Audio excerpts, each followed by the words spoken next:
নাহমাদুহু ওয়া নুসাল্লি আলা রাসূলিহিল কারীম। সম্মানিত মুসল্লিবৃন্দ, আসসালামু আলাইকুম ওয়া রাহমাতুল্লাহ। আল্লাহ রাব্বুল আলামিনের দরবারে শুকরিয়া আদায় করছি, যিনি দয়া করে সুস্থ রেখে এই পরিবেশের মধ্যেও যথাসময় মসজিদে এসে কোরআন কারীম থেকে আলোচনা করার এবং শোনার সুন্দর পরিবেশে বসার তৌফিক দিয়েছেন। রব্বুল আলামিনের দরবারে শুকরিয়া আদায় করছি, সকলে বলছি আলহামদুলিল্লাহ। আরো শুকরিয়া আদায় করছি যে আল্লাহ রব্বুল আলামিন আমাদেরকে শত ব্যস্ততা, শত ঝামেলা, সমস্ত শয়তান, যত কুসংস্কার, সবকিছুর থেকে হেফাজত করে মহান রব্বুল আলামিন তার বিধান অনুযায়ী আমাদের জীবন পরিচালনা করার লক্ষ্যে কোরআন কারীম থেকে কিছু কথা বলার এবং শোনার পরিবেশে বসার জন্য কবুল করেছেন। রব্বুল আলামিনের দরবারে শুকরিয়া আদায় করছি, সকলে বলছি আলহামদুলিল্লাহ। সম্মানিত উপস্থিতি, আজকের আলোচনা হলো, গত জুম্মায় ইমানদারদের নিয়ে যেখান থেকে আলোচনা করেছিলাম তারপর থেকেই আলোচনা হবে ইনশাআল্লাহ। আজকে আরেকটি জায়গার একটি আয়াত তেলাওয়াত করলাম, সেটা হলো সূরাতুল আনআম। জিন এবং ইনসান, মানুষ এবং জিনকে আল্লাহ রাব্বুল আলামিন টার্গেট করে কিছু কথা বলেছেন। আল্লাহ রাব্বুল আলামিনের বিধান যেখানেই মানতে চাই সেখানেই শান্তি নিহিত রয়েছে। আল্লাহর বিধান যেখানে নাই সেখানেই অশান্তি জাল বুনছে। ইতিমধ্যে আপনারা জানেন, মুসলমানদের সবচেয়ে বড় শত্রু পৃথিবীর মধ্যে, ইহুদি খ্রিস্টানদের মধ্যে সবচেয়ে ভয়ঙ্কর শত্রু মুসলমানদের জন্য হলো হিন্দুস্তান, হিন্দুরা। এই হিন্দুস্তান এমন একটি মুসলমানদের ভয়ঙ্কর ভয়ানক জায়গা। নবীজি বলেন, কিয়ামতের পূর্ব মুহূর্তে হিন্দুস্তানের বিরুদ্ধে মুসলমানদের যুদ্ধ হবে এবং মুসলমানদের মধ্যে গ্রুপিং সৃষ্টি করে মুসলমানদের ভিতরে দ্বন্দ্ব ফ্যাসাদে লিপ্ত করবে তারা। আজকে আমার দেশ সহ সারা দেশেই পৃথিবীতে মুসলমানদের মধ্যে যত দ্বন্দ্ব সৃষ্টি হয়েছে, সব দ্বন্দ্বগুলার পিছনে সবচেয়ে বড় অবদান যাদের, সেটা হলো হিন্দুস্তানের হিন্দুর বাচ্চারা। তার উত্তম দৃষ্টান্ত হলো, বাংলাদেশের জমিনকে 18টি বছর নির্যাতনের স্টিম রোলার,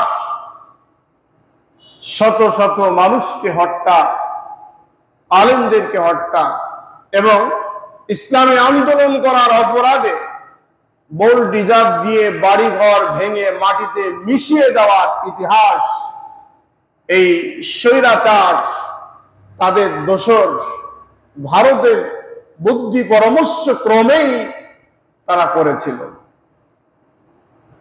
আজকে তারা আবার ওখানে গিয়েই আশ্রয় গ্রহণ করে। শয়তান কখনো ক্ষান্ত হন না। শয়তান তিনি হলো কিয়ামত পর্যন্ত হায়াত চেয়েছিলেন আল্লাহর কাছ থেকে, আর কিয়ামত পর্যন্ত মানুষকে শুধু জ্বালাতেই থাকবে এই শয়তান। গতকালকে হিন্দুস্তানের সেই মহারাজ রামকৃষ্ণ, এই শয়তানটি নবীকে নিয়ে এবং ইসলাম নিয়ে কটূক্তি করে নানান অপমানজনক কথা বলার কারণে বম্বে সারা মুসলমানরা ঐক্যবদ্ধভাবে বিক্ষোভ মিছিলে লিপ্ত হয়ে আছে।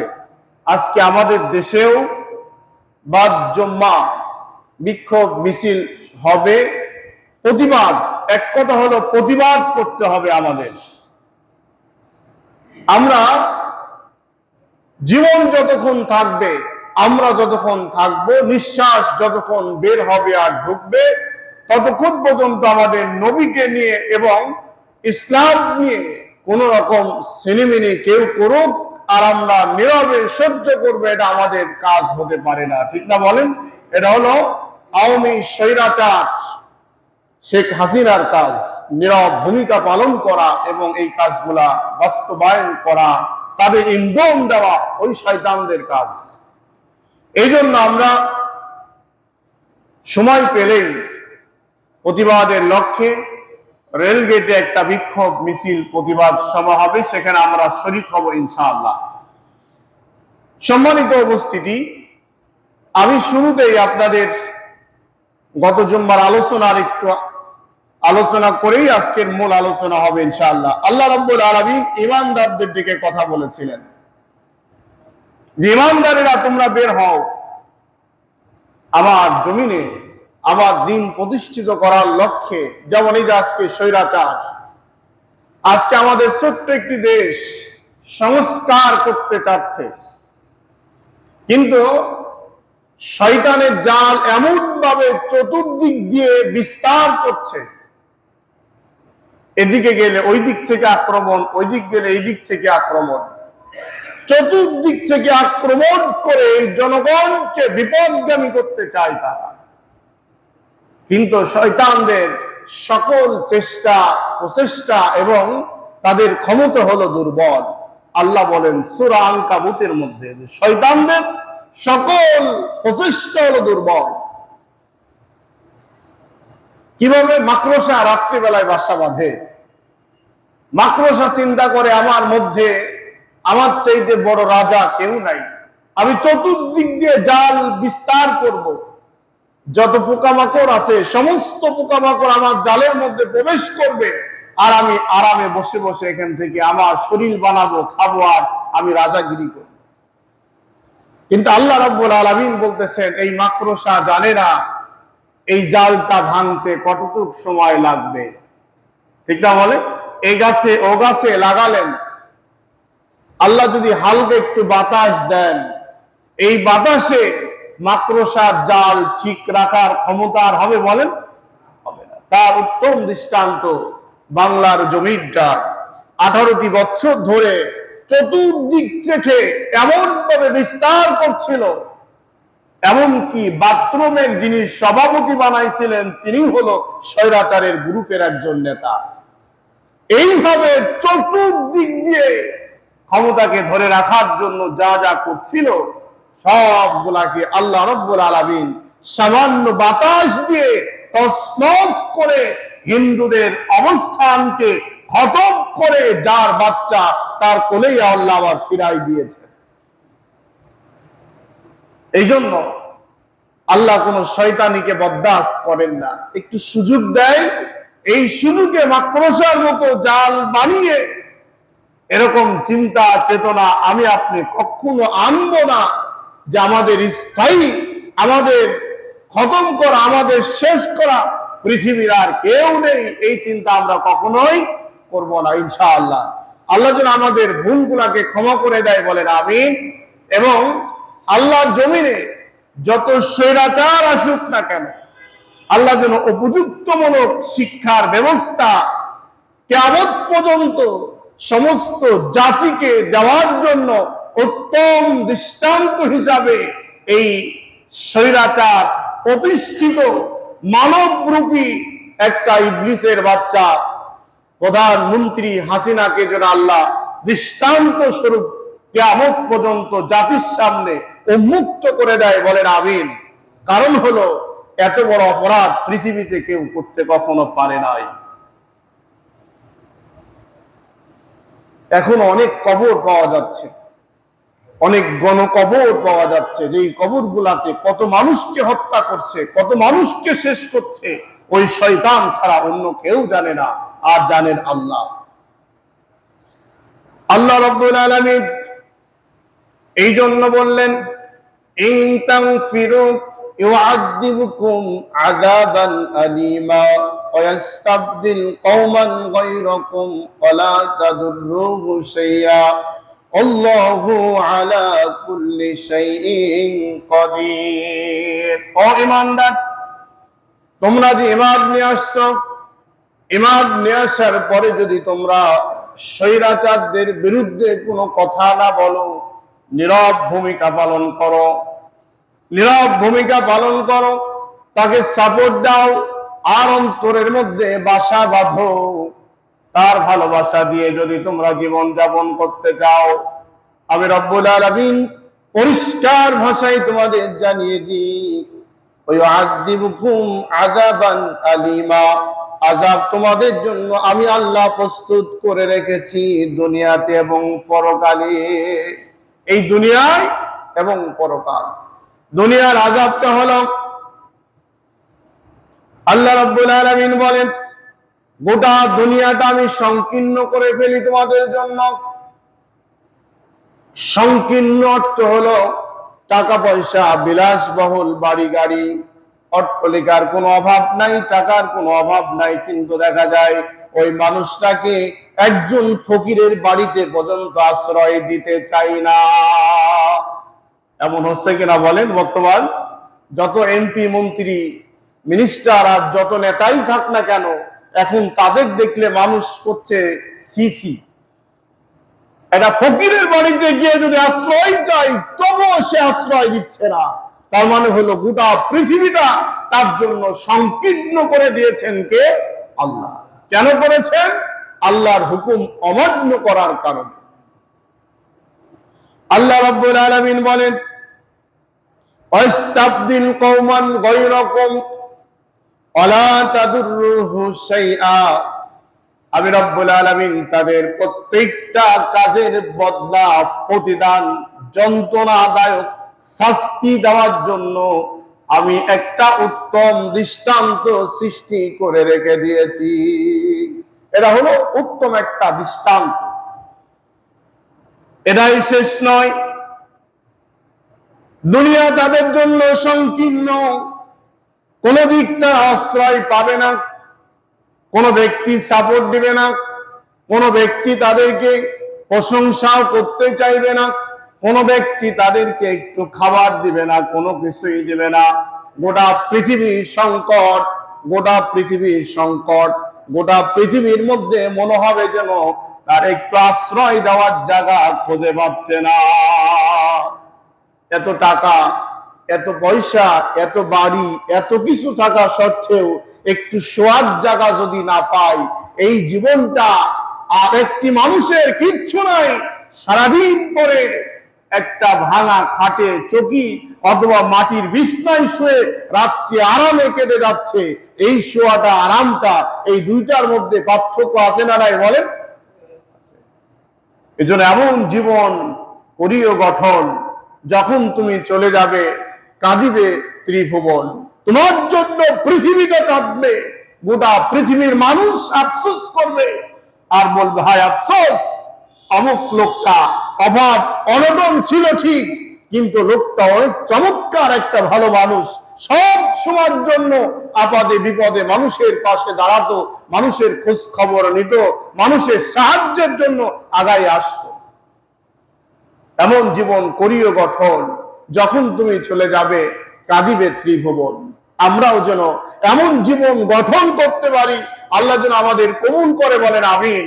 স্বৈরাচার মুক্ত জীবন যেন আল্লাহ আমাদের দান করেন, বলেন আমিন। ভাইরা, তাদের যারাই ভালোবেসে থাকেন আর যারাই তাদেরকে সাফা দিয়ে থাকেন, এখনো তওবা করেন, সময় আছে।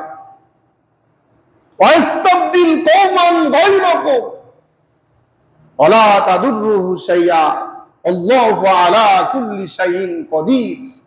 অনেকেই দেখুন বলতো যে, আরে আমি তো মক্কায় থেকে 2 দিন আগে আসলাম হজ করে। শোনো নাই তোমরা? আমি তো উমরা করলাম, হজ করলাম। একে আদর ঠেকায়, ওকে রুমাল দেয়, খেজুর দেয়, টুপি দেয়, কত কিছু করে তার মানে নিজেকে উপস্থাপনা করতে চাচ্ছে আমি কিন্তু আগের জায়গায় নাই, আমি ভালো হয়ে গেলাম।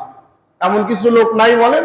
এই ভালো হয়ে গেলাম, কিন্তু ওই দাদা বাবুদের রীতিনীতি, আইন পদ্ধতি এবং স্বৈরাচারদের একজন বড় ক্যাডার।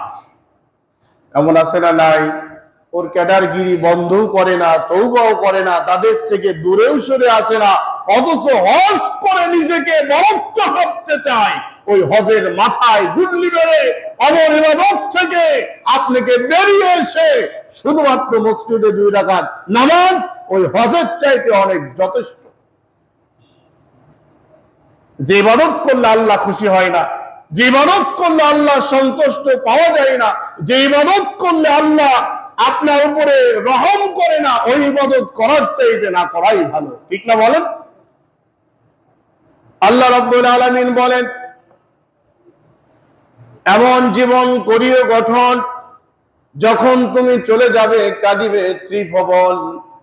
সূরা নাজিয়াতের মধ্যে আল্লাহ রাব্বুল আলামিন বলতেছেন, দেখুন আমি আপনি দুনিয়া থেকে যখন বিদায় নিয়ে চলে যাব, অন্নাসিআতি গরকা অন্নাশিতাতি নাশতা ওয়াসসাবিহাতি সাবহা। আল্লাহ রাব্বুল আলামিন এই 5টি আয়াতের মধ্যে 5টা ফেরেশতা দলের কথা বললেন। প্রত্যেকটা মানুষ যখন দুনিয়া থেকে বিদায় নিব, আমার আপনার মৃত্যু যখন চলে আসবে, আমাকে আপনাকে আল্লাহ রাব্বুল আলামিন 5 দল ফেরেশতা পাঠাবেন। কয় দল ফেরেশতা আসবে বলেন? 5টা দল ফেরেশতা এসে প্রথম নাম্বার দল ফেরেশতা যারা আসবে, আসার পরে আপনার সামনে জান্নাতের ছবিটা তুলে ধরবে। জান্নাতের ছবিটা তুলে ধরে বলবে, ও আল্লাহর গোলাম, আল্লাহ ওয়াদা দিয়েছিলে তোমরা, আমরা যারাই আছি সব আল্লাহকে ওয়াদা দিয়েছিলাম। মনে আছে আমাদের আল্লাহ যে ওয়াদা করছিলাম, আল্লাহর সামনে কোথায় ওয়াদা করছিলাম বলেন? রুহু জগতে। কোথায়? আলাস্তু বিরাব্বিকুম। আল্লাহ প্রশ্ন করছিলেন, তোমরা কি দুনিয়ায় যাওয়ার পরে আমার হুকুম মানবে? আমি আপনি সব বলছিলাম কলু বালা, নিশ্চয়ই মানব।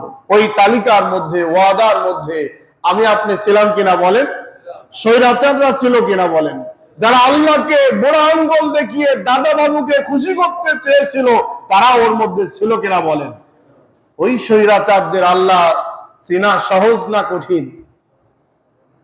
এই যে এতগুলা মানুষ এখানে বসে আছেন, মনে করুন সব কালো টুপি মাথায় দিয়ে আসছেন, কালো পাঞ্জাবি কালো টুপি, তার মধ্যে একজন যদি সাদা টুপি আর সাদা পাঞ্জাবি পরে আসে, তাহলে এত মানুষের মধ্যে ওই ব্যক্তিকে চেনা সহজ না কঠিন? সহজ না বলেন? সহজ। কেন? ওনার একটা পরিচয় আলাদা। সমস্ত রুহ জগতের মানুষগুলোর মধ্যে কে ইমানদার, কে স্বৈরাচার, কে আসলে তাদের দলভুক্ত ছিল, তাকে ভালোবাসতো, আর আল্লাহর আশিক ছিল, আল্লাহর প্রেম করত, আল্লাহর রশিকে মজবুত করে ধরেছিল। এরা কি আল্লাহ রাব্বুল আলামিনকে বোঝায় কাউকে কি বলে দেওয়া লাগবে যে আল্লাহ এই গোলামটা কিন্তু তোমারই ছিল? দেখেন না, কোন মানুষ নেতার কাছে গেল, নেতার কিছু কর্মী বাহিনী বিভিন্ন জায়গায় থাকে, ওনারা ওনাকে নিয়ে গিয়ে ওনার মাধ্যমে যাওয়া লাগবে, মালপাতি যাই হোক ওনার মাধ্যমে ওনাকে দিতে হলো। এবার দরখাস্তটা নিয়ে বললো যে ভাই এমপি সাহেব যাই বলেন, এ কিন্তু আমাদেরই একজন লোক, চাপের মুখে থেকে একটু উল্টা পাল্টা চলাফেরা করছিল, চিঠিটা নিয়ে আসছে একটা কাজের জন্য, আপনি একটা সিগনেচার দিলেই কিন্তু এই কাজটা হয়ে যায়। তখন পিএনএ তখন বললো বা পিএসএ বললো কাজ কাম সব ঠিক আছে তো, মানে মালপাতি সব ঠিক মতো দিয়েছে তো? উনি বললেন সব ঠিক। এবার একটা স্বাক্ষর দিলেন। আমার আল্লাহ কি এমন বোঝানো লাগবে কাউকে দিয়ে বলেন? এমন কোন পিএস আল্লাহর জন্য দরকার আছে বলেন? নাই। তার কারণ হলো আল্লাহু আলা কুল্লি শাইইন কদির।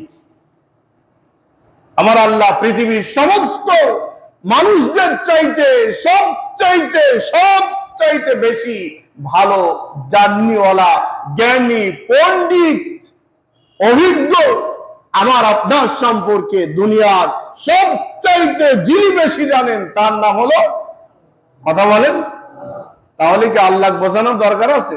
এই জন্য রুহ জগতে ওয়াদা দিয়ে আসছিলেন, আল্লাহ আমরা তোমার পিছনে থাকবো, কওলু বালা, তোমার হুকুম মানবো। কিন্তু হুকুম মানতে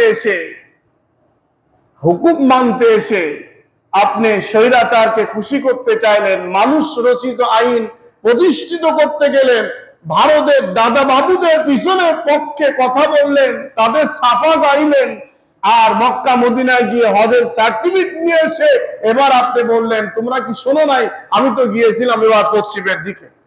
আছে না বলেন? এরকম কোনো লাভ নাই, কোনো লাভ নাই। কেন? আল্লাহু আলা কুল্লি শাইইন কদির, আল্লাহ এই সম্পর্কে সব চাইতে ভালো জানেন। আল্লাহ রাব্বুল আলামিন আরো বললেন, ওয়ালা তাদুররুহু শাইআত, তাদের জন্য জ্বলন্তদায়ক আযাবের শাস্তি আমি রেডি করেছি। কেন? একদিকে নয়, শুধুমাত্র এক সাইডে নয়। আল্লাহ রাব্বুল আলামিন আরেক জায়গায় বলেন, ইয়া মা'আশারাল জিন্নি ওয়াল ইনসি লাম ইয়াতিকুম রুসুলুম মিনকুম ইয়াকুসুনা আলাইকুম আয়াতি ওয়া ইউনজিরুনাকুম লিকাআ ইয়াউমিকুম হাদা। আল্লাহ রাব্বুল আলামিন বলেন, আমি জিন এবং মানব জাতিকে, আমি রব্বুল আলামিন জিন এবং মানব জাতিকে আমার আয়াতগুলা দিয়ে, আমার কোরআনে কারীম দিয়ে পরিবর্তন করতে চেয়েছিলাম, আহ্বান করেছিলাম, আমার পক্ষে ডেকেছিলাম। তখন তারা নিশ্চুপ ভাবে ছিল, তারা মাথা নিচু করে বলতো, এই বিষয়গুলো আমরা কম বুঝি না, আমরা খুব কিন্তু ভালো জানি। আছে না এরকম লোক? বলেন আমার ভাইরা, আমরা সবচাইতে ভালো জানি, বুঝি। আপনাদের চাইতে একটু হলেও আমরা অনেক জায়গায় চলাফেরা করেছিলাম। স্বৈরাচার প্রতিষ্ঠিত থাকার মধ্যে দিয়ে আমরা যখন এই কোরআনে কারীম থেকে আলোচনা করার জন্য বিভিন্ন জালসায় গিয়েছিলাম, জালসায় গেলেই কিছু কিছু লিডার ব্যক্তিগুলা এমন দরখাস্ত লিখে দিত, ও হুজুর তাকান, খবরদার রাজনীতি করতে আসেন না, আমাদের বিরুদ্ধে কোনো কথা বলেন না, আমাদের কোন নেতার নাম নিয়েন না, আমাদের নেত্রী কিন্তু তাহাজ্জুদ গুজারি, আমাদের নেত্রী কিন্তু হজ করে আসছে, ভালো মানুষ। এই দেখেন সভাপতি গতবার হজ করছে, তিনিও খুব ভালো মানুষ। কিন্তু কোন প্রকার রাজনীতি না করে আপনি সরল সোজাভাবে আলোচনা করে চলে যান, এমন বলতো না? বলেন।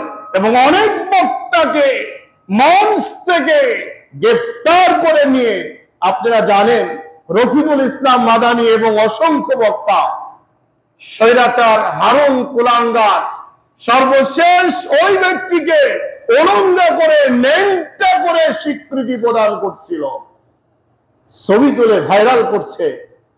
কেন? অপরাধটা কি? অপরাধ হলো তাদের বিরুদ্ধে কথা বলার কারণে। এই বিষয়টি যদি শোনার পরে কোন একজন মুসলমান চুপ থেকে নীরবতা ভূমিকা পালন করে, তাহলে বুঝতে হবে ওই স্বৈরাচারের দোসর, ওদের রক্ত প্রবাহিত হয় তার শরীরের মধ্যে থাকার কারণে একজন মুসলমান শরীরটা জ্বালা পোড়া হয় না অন্যায় কাজ দেখার পরেও। ঠিক না বলেন? এই জন্য জিন এবং ইনসানকে আল্লাহ রাব্বুল আলামিন ডেকে বললেন, ইয়া মাশারাল জিন্নি ওয়াল ইনস, হে জিন এবং ইনসানেরা, তোমাদের সামনে যখন কোরআনের থেকে আলোচনা হয়, কথা বলা হয়, তখন তোমরা সেটাকে গ্রহণ করে নাও, মেনে নাও, নীরবতা পালন করো না। আমার ভাইরা, আপনি দেখেন, এর আগে আমি একদিন বলছিলাম আপনাদের, এদেশে রাষ্ট্রীয়ভাবে অনেক স্বৈরাচাররা মক্কা মদিনায় গেলেন, কোরআনে কারীমের ছোট্ট একটি নুক্তা, যেটা হলো মনে করুন বা, ছোট্ট একটি দাগ, জবর জের পেশ, এই নুক্তা জের জবর পেশ পৃথিবীর একটা মানুষের মুছে দেওয়ার ক্ষমতা আল্লাহ কাউকে কি দিয়েছে? বলেন। তা না যদি দিয়ে থাকেন, তাহলে আরাফাতের ময়দানে আল্লাহ রাব্বুল আলামিন সমস্ত ব্যক্তিদের জীবনের গুনাহ খাতা মাফ করতে চেয়েছেন। এটা সত্য না মিথ্যা বলেন? সত্য না বলেন? আল্লাহর প্রত্যেকটি কথা হলো সত্য। কিন্তু আরাফাতের মাঠে যারা গিয়েছেন, আরাফাতের মাঠে যারা গিয়েছেন স্বৈরাচারের দোসররা, স্বৈরাচারের অনুসারীরা, স্বৈরাচারদের গোলামরা, দাদা বাবুদের গোলামরা ওই আরাফাতের মাঠে গিয়ে যদি একবার নয়, দুইবার নয়, লক্ষ বার যদি তারা তওবা করে, আল্লাহ তাদের কি ডাকছে বলেন? কথা বলেন, ডাকছে? আল্লাহ কাকে ডাকছে জানেন? আল্লাহ রাব্বুল আলামিন ডাকছেন হলো ইয়া আইয়ুহাল্লাযীনা আমানু মা লাকুম ইযা কিলা লাকুম ইনফিরু ফি সাবিলিল্লাহি সাকালতুম ইলাল আরদ। আল্লাহ ডেকে বললেন, ও ঈমানদার শোনো, যারা ঈমান নিয়ে আসছো শুধুমাত্র তারাই আসো এখানে। জান এবং মাল খরচ করে আমার জমিনে যারা দিন প্রতিষ্ঠিত করতে পারবা, সিদ্ধান্ত গ্রহণ করেছো, তারা বাদে এই আরাফাতের মাঠে তোমাদের মতো ভণ্ড শয়তানগুলা কখনো তোমরা প্রবেশ করো না। তাহলে কি আল্লাহ কোনো দোষ থাকলো বলেন? আল্লাহ দোষ নাই। তোমার টাকা আছে জন্যই তুমি যাবা, ওই টাকাটা পবিত্র করো, পবিত্রভাবে কামাই করো। আবার কিছু লোক এমন আছে হজ করার টাকাটা আলাদা যোগায়, কয় ভাই আমি যে কুরবানি দিব, এই কুরবানিটা হালাল হবে কিনা এটা আমি কিন্তু ভালো জানি। কেন ভাই? একদম নিখুঁত আমার বেতনের টাকা, এটা আলাদা করে রাখছিলাম। আমি হজে যাব, এই হজের টাকাটা আলাদা করে রাখছিলাম যাতে করে এর মধ্যে কোনো কিছু না মিশে। সব টাকার মালিক আপনি, কামাই করলেন আপনি, আপনার বাড়ি, আপনার ঘর, আপনার জমি, আপনার সংসার আলাদা করা লাগবে কেন?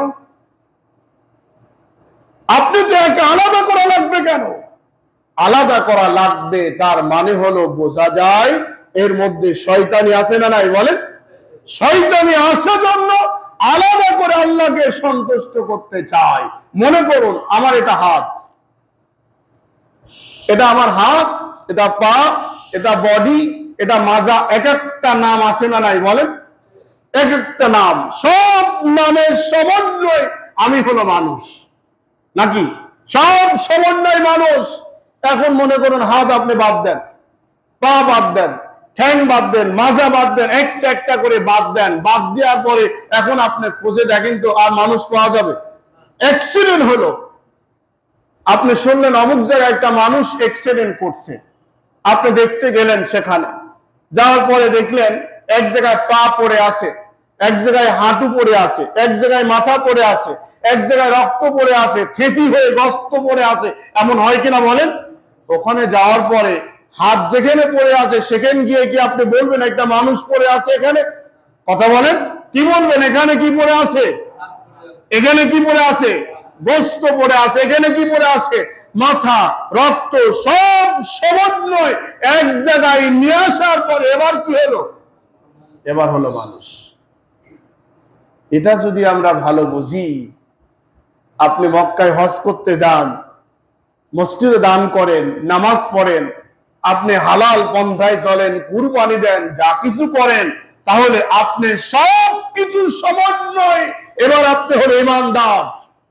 আল্লাহ ওই ঈমানদারকে ডেকে বললেন, ও ঈমানদার, মাথায় পট্টি বাঁধার জন্য ডাকা হয় নাই, তসবিহ হাতে নেওয়ার জন্য ডাকা হয় নাই, তোমার নাম ফুটানোর জন্য ডাকা হয় নাই। মক্কা থেকে হজ করে আসার পরে অনেক কুরআনদার যারা হলো মানুষের সমালোচনা বন্ধ করে নাই, আল্লাহর কুরআন, আল্লাহর সঙ্গে কুরআন বলতে করা বন্ধ করে নাই, মানুষ রচিত আইন ছাড়ে নাই, মানুষকে সন্তুষ্ট করার রাস্তা বন্ধ করে নাই। এমন আছে না নাই বলেন?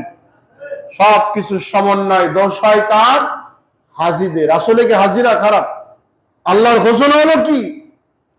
হজ করতে যখন আপনি যাবেন, আল্লাহ রাব্বুল আলামিন আপনাকে নিষ্পাপ বানিয়ে দিলেন। সুবহানাল্লাহ বলেন।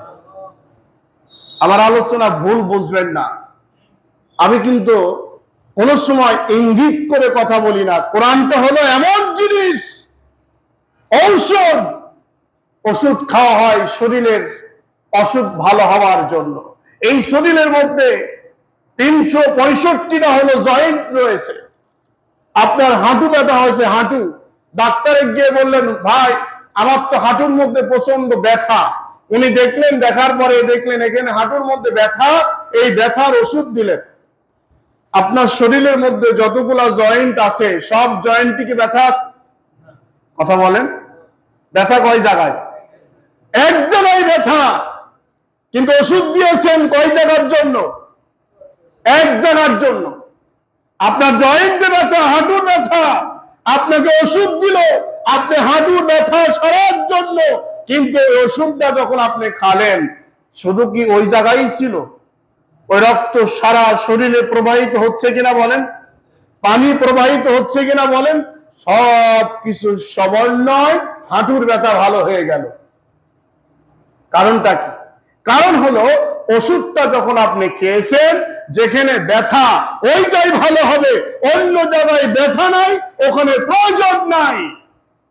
কোরআনের আলোচনাটা হলো একটি অ্যান্টিবায়োটিক ঔষধ, যার দেহের মধ্যে হালাল বস্তু রয়েছে, অন্যায় রয়েছে, শয়তানি রয়েছে, স্বৈরাচারী আচরণ ঢুকে আছে। ওই মানুষটা ওই জায়গাটা যদি বন্ধ করে দেয়, ভালো করতে চায়, এই কোরআনের আলোচনা যথেষ্ট কিনা বলেন? যথেষ্ট না বলেন? যথেষ্ট। আল্লাহ বলছেন মানব দেহের জন্য সবচাইতে বড় ঔষধ যেটা, সেটা হলো কোরআন। সুবহানাল্লাহ বলেন। আমরা এত আলোচনা শুনি, এত আমরা আলোচনা শুনি, পড়ি, দেখি, আল্লাহ সন্তুষ্ট করতে চাই, অসুখ ভালো হয় না কেন? অসুখ ভালো না হওয়ার কারণ হলো, মনে করেন এরা প্রেসক্রিপশন লিখে দিলেন ডাক্তার, এটা নিয়ে যান, আপনার হাঁটু ব্যথা 3 দিনের মধ্যে ক্লিয়ার হয়ে যাবে, আপনি যান। অনেক সময় ট্রেনে, বাসে, বিভিন্ন মোড়ে, বিভিন্ন জায়গায় দেখবেন যারা হলো হকার, মেডিসিন বিশেষজ্ঞ ডাক্তার, পিএইচডি করা ডাক্তার, আরো বড় বড় ডাক্তার যারা আর কি, ওই সমস্ত ডাক্তারের কাছে এই হকারের চাপার বাড়ি কম না বেশি বলেন? উনি জায়গায় দাঁড়ায় আপনার ব্যথাকে নির্মূল করতে চায়, অথচ তারও মাজার ব্যথা বসতে পারে না। আছে না বলেন? এই যে চাপার বাড়ি দিল, দেওয়ার পরে ওষুধ বিক্রি করলো, ওষুধটা নিয়ে গিয়ে আপনি খালেন না, এই কাগজটা লিখে আপনি খান নাই, নিয়ে আপনি রেখে দিলেন। যুগের পর যুগ, যুগের পর যুগ যদি আপনি এইভাবে চলতে থাকেন, তাহলে কি ব্যথা ভালো হওয়ার কোনো সম্ভাবনা আছে বলেন? আছে বলেন? নাই। কেন? এটা লিখে দেওয়া হলো আপনার খাওয়ার জন্য, ভিতরে ঢুকানোর জন্য। ওই ভিতরে গেলে আল্লাহ রব্বুল আলামিন যেই জায়গার ব্যথা, ওই ব্যথাটাকে আপনি চিরতরে নির্মূল করে দেওয়ার জন্য ওষুধটা যথেষ্ট করেছেন, কিন্তু খাই নাই। এই মানব দেহের মধ্যে যত ওষুধ আছে, ঔষধ আছে, অসুখ আছে, যত সমস্যা আছে, সমস্ত সমস্যার জন্য আল্লাহ রব্বুল আলামিন কোরআন দিয়েছেন। কোরআনটা ভিতরে ঢুকিয়ে নাও, ব্রেনের মধ্যে নাও, আর ওই জায়গায় প্রয়োগ করা শুরু করো। শরীরের মধ্যে তোমার কোনো অসুখ থাকবে না, শরীরটা পরিষ্কার হয়ে যাবে। এই পরিষ্কার হওয়ার পরে তোমার নাম এখন হবে ঈমানদার। কি হবে বলেন? এখন হবে ঈমানদার। এই ঈমানদারেরা উমরা করতে চলে যান, হজ করতে চলে যান, মক্কায় যান, মসজিদে যান, যেখানে গিয়ে আল্লাহকে ডাকবেন। আল্লাহ রাব্বুল আলামিন বলছে, আপনি যখন ডাকবেন উদউনি আস্তাজিব লাকুম, আল্লাহ রাব্বুল আলামিন বলতেছেন বান্দা আমি হাজির। সুবহানাল্লাহ বলেন। এই যে যারা নামাজ পড়তে আসছেন, আল্লাহকে কয়জন দেখছি? হাত তোলেন। দেখছি বলেন? দেখি নাই। কিন্তু আল্লাহ আমাদের দেখেন কিনা? নামাজের সময় আল্লাহ রাব্বুল আলামিন বলতেছেন আমার গোলামরা আমার কুদরতি পায়ের উপরে সিজদারত হয়ে যায়। সুবহানাল্লাহ। তাহলে আমরা প্রত্যেকটা মানুষ সিজদা দিচ্ছি কোথায়? আল্লাহ তখন দেখে কি দেখে না?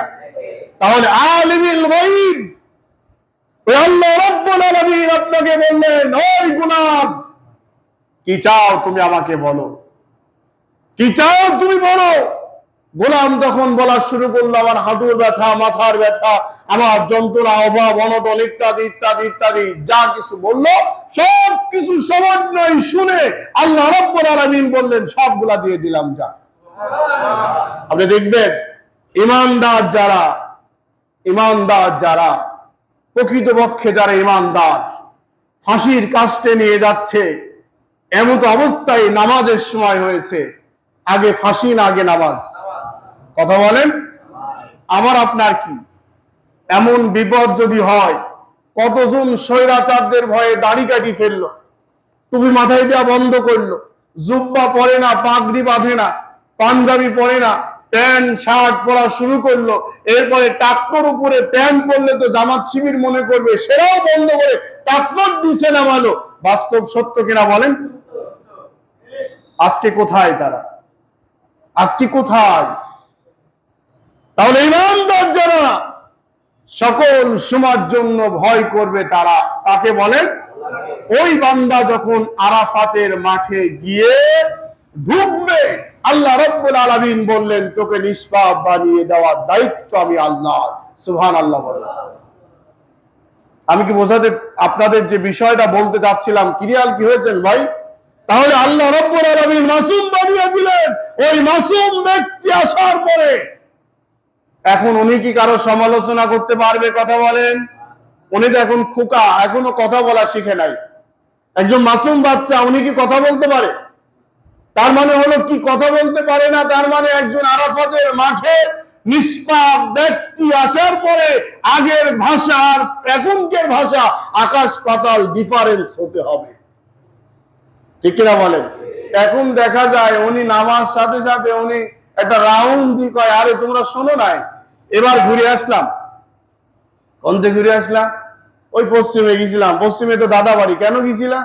আরে না, ওই হজ করতে গেছিলাম। কিছু লোক আছে না নাই বলেন? ভাই ভাই হজ করে আসলেন? হ্যাঁ, কি বলো, হজ করে আসলো আমি। 39 দিন যদি আমি দোয়া করি, এখন আমার দোয়া কিন্তু কবুল হবেই। কার ঘোষণা? আল্লাহর ঘোষণা। বলেন। কিন্তু ওর দোয়া তো কবুল হয় না, ওর জন্যই তো হয়নি। ও আপনার জন্য দোয়া করবে কি? কেন?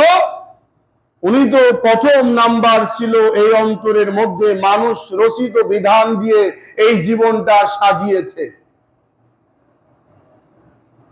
এই মানুষ রচিত আইন দিয়ে জীবন সাজানো, হারাম ব্যবসা করে অট্টালিকা তৈরি করা, লুটপাট করে অট্টালিকা তৈরি করা, কোটি কোটি টাকা পাচার করে বিলাসবহুল বাড়ি তৈরি করা, আছে না নাই বলেন? তাহলে কি ওই হজে কাজ হবে? বলেন। কাজ হচ্ছে না, হয়নি, হবে না। তাই যদি হয়, আপনি দেখেন মাওলানা মতিউর রহমান নিজামী সাহেব, শহীদ মাওলানা দেলোয়ার হোসেন সাইদি সাহেব এবং আরো যারা ছিলেন, এই ব্যক্তিদের, হাসানুল হক ইনু, রাশেদ খান মিলন, আরাক শগুন, ওরা গিয়ে হজ করে আসলেন। আসার পরে বললেন, কোনদিনই এই জমিনে ইসলামী আন্দোলন প্রতিষ্ঠিত হতে দিব না, দিব না, দিব না। বলছিল কিনা বলেন? কেন? তুমি না ওখান যা নিষ্পাপ হয়ে আসলে, আলেমদের বিরুদ্ধে কথা বলবে না, আল্লাহর জমিনে কোরআনের বিরুদ্ধে কথা বলবে না, আল্লাহর বিরুদ্ধে, নামাজিদের বিরুদ্ধে কথা বলবে না, তুমি জীবনে নামাজ ছেড়ে দিবে না, ইসলামের বিরুদ্ধে চলবে না। বাস্তব কিনা বলেন? এই জাতীয় মানুষদেরকে আল্লাহ ডাকেন নাই, আল্লাহ ডাকছে আপনাদের মতো ভালো মানুষদের। ইয়া আইয়ুহাল্লাযীনা আমানু, ঈমানদারেরা, মা লাকুম ইযা কিলা লাকুম ফিরু ফি সাবিলিল্লাহি সাকালতুম ইলাল আরদ। তোমরা ঈমান নিয়ে আসছো আমার জমিনে, আমার কোরআন দিয়ে তোমার জীবন সাজিয়ে নাও, আমার জমিনে আমার দিন প্রতিষ্ঠিত করার জন্য প্রস্তুতি নাও, জান এবং মাল দিয়ে আমার রাস্তায় কুরবানি করার জন্য তোমরা রেডি হয়ে যাও। এই ঘোষণা কার? আল্লাহ। তাহলে এই কাজে এই ভিতর থেকে উদয় হচ্ছে না। বারবার মক্কায় যায়, মদিনায় যায়, বারবার মসজিদে যায়, বারবার মাজারে যায়, বারবার বিভিন্ন জায়গায় যায়, কিন্তু পরিবর্তন হচ্ছে না। পরিবর্তন না হওয়ার কারণ হলো ভিতরে কি নাই? ঈমান নাই। ভিতরে কি নাই বলেন? ঈমান শব্দের অর্থ হলো কি? কথা বলেন। ঈমান শব্দের অর্থ হলো বিশ্বাস। ঈমান শব্দের অর্থ কি? এই যে বাংলাদেশকে পরিবর্তন করার সবচাইতে বড় ভূমিকা যার ছিল, তিনি কি? কথা বলেন। ও কেউ কেউ মনে করছেন আমরা ছিলাম, আমার নাম নাই। কার ভূমিকা বলেন? আল্লাহর ভূমিকা। এই বিশ্বাস রাখার নাম হলো কি? এই বিশ্বাস করার নাম হলো কি? সব কিছু করতে পারেন একমাত্র যিনি, তিনি হলো আল্লাহ। এর নাম হলো ঈমান। এজন্য সম্মানিত উপস্থিতি, আসুন, সময় যেহেতু খুব কম, আমি যে বিষয়টি ঈমান সম্পর্কে আপনাদের নিয়ে আলোচনা করছিলাম এবং আমাদের জীবনটাকে পরিবর্তন করতে হবে কিভাবে, আমরা পরিবর্তন হব কিভাবে, এই বিষয় নিয়ে আমি আপনাদের নিয়ে আলোচনা করছি। আমি সহ আমরা সকলেই যেন একমাত্র শুধুমাত্র আল্লাহ সন্তুষ্টর জন্যই সমস্ত কার্যক্রম গুলা যেন করতে পারি, আল্লাহ তৌফিক দান করে, বলেন আমিন। আমি আগে বলছি, এখনো বলি, সম্মানিত উপস্থিতি, ভারতে বোম্বে মানে বোম্বে, ওই হিন্দুর বাচ্চা রামকৃষ্ণ, উনি নবীকে নিয়ে এবং ইসলামকে নিয়ে কটূক্তি করে নানান মন্তব্য, গালি দিয়েছেন, কথা বলেছেন। তার প্রতিবাদে সারা পৃথিবীব্যাপী মুসলমান বিক্ষোভ প্রতিবাদ সভা জানিয়েছে। বাদ জুম্মা রেলগেট থেকে বৈষম্য ছাত্র আন্দোলনকারীরা সহ সমস্ত তৌহিদি মুসলিম জনতা প্রতিবাদমূলক এক বিক্ষোভ প্রতিবাদ সভা মিছিল হবে। যাদের সময় রয়েছে ঈমানের দাবিতে সেখানে গিয়ে অংশগ্রহণ করবেন ইনশাআল্লাহ। প্রিয় ভাইরা, মাথায় একটা জিনিস সব সময়ের জন্য রাখবেন, মুসলমানদের সবচাইতে বড় শত্রু হলো হিন্দুস্তানের হিন্দুর বাচ্চারা। ওদের বড় চেয়ার দেন, বড় কাপে চা দেন, বড় প্লেটে খাট দেন, আর শুয়ার বিছনা ছেড়ে দেন, যা কিছুই করেন না কেন, ওই ভারতের হিন্দুস্তানের বাচ্চারা হলো সারা পৃথিবীর মুসলমানদের বড় শত্রু। কে বলেছেন? আল্লাহ রসুল বলেছেন। এটা মনে রাখবেন, তার প্রমাণ দিচ্ছে। আজ হোক কাল হোক এই ভারতকে সারা পৃথিবীর মানচিত্র থেকে আল্লাহ রাব্বুল আলামিন ভেঙে তছনছ করে দিবে, যেমন বাংলাদেশের মানচিত্র থেকে স্বৈরাচারের দোসরদেরকে খতম করে দিয়েছে। আজকে দেখুন, এই মোদী শয়তান আসার পরে মুসলমান সারা পৃথিবী তথা বাংলাদেশ এবং ভারতের মুসলমানরা আরামে বসবাস করতে পারছে না, ওদের ঘুম হারাম করে দিয়েছে। ঠিক কিনা কথা বলেন? এই মোদির বাচ্চা সবচাইতে বড় আরেকটা হলো লম্পট, যেখানে গিয়ে আশ্রয় গ্রহণ করেছে ত্রিপুরার যিনি হলো মুখ্যমন্ত্রী। এই শয়তানের বাচ্চা মুসলমানদেরকে সব সময়ের জন্য নির্যাতন মুখী কথা ছাড়া কিচ্ছু বলে না। তারা আল্লাহ যেন হেফাজত করে, বলেন আমিন। তাদের অন্তর থেকে ঘৃণা করবেন।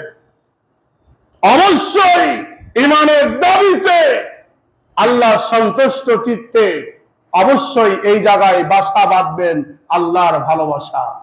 আল্লাহ যেন তৌফিক দান করে, বলেন আমিন। আখির দাওয়ানা আলহামদুলিল্লাহি রাব্বিল আলামিন।